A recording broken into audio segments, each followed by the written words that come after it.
સાંભળો, મારે એક વાત કરવાની હતી તમારી જોડે. હા બોલ ને તું તાર.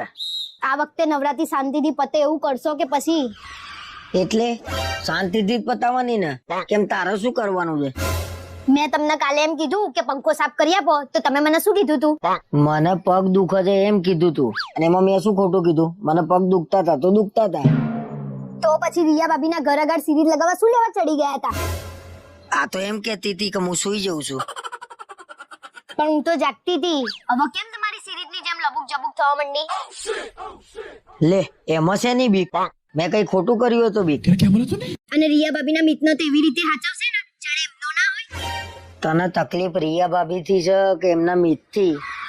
મને તકલીફ તમારાથી છે, અને એનું નિરાકરણ નહીં જાય ને એના કરતા શાંતિથી રહેજો. રિયા ભાભીને નાસ્તો તો મારા હાથે જ આપવાનો છે, પણ કઈ રીતે?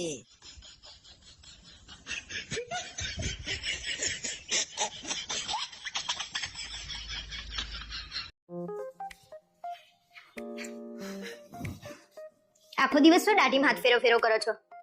બે દાઢી તો પુરુષોની શાન કહેવાય. આટલી બધી કઈ સારી ના લાગે. બે આટલી બધી દાઢી હોય ને એટલે કોક જોવે ને તેને એવું લાગે કે ખતરનાક માણસ હશે. ખતરનાક. પછી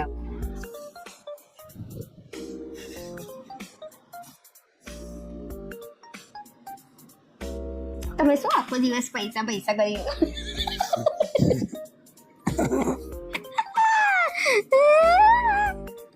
ગલી થાય છે, ગલી થાય છે, ભાઈ ગલી થાય છે, ગલી થાય છે.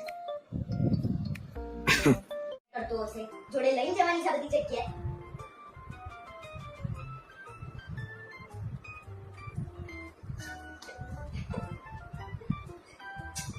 કઈ દીધી હતી? કઈ બાબત હતી? અને મનીષ તો છે ને? જા હું આવો હું તાઉ પડાવે. પણ મનીષ બહાર જાને. તો બહાર ગયા ને? બહાર તો ઝઘડો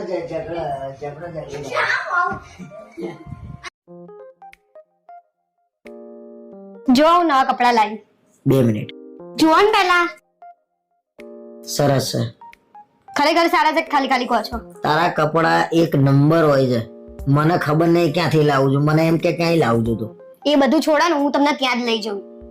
અને ચલો ફટાફટ, પછી સ્ટોક પૂરો થઈ જશે. ચલો. ઊભી તો રે, પૈસા તો મૂકી લેવા દે.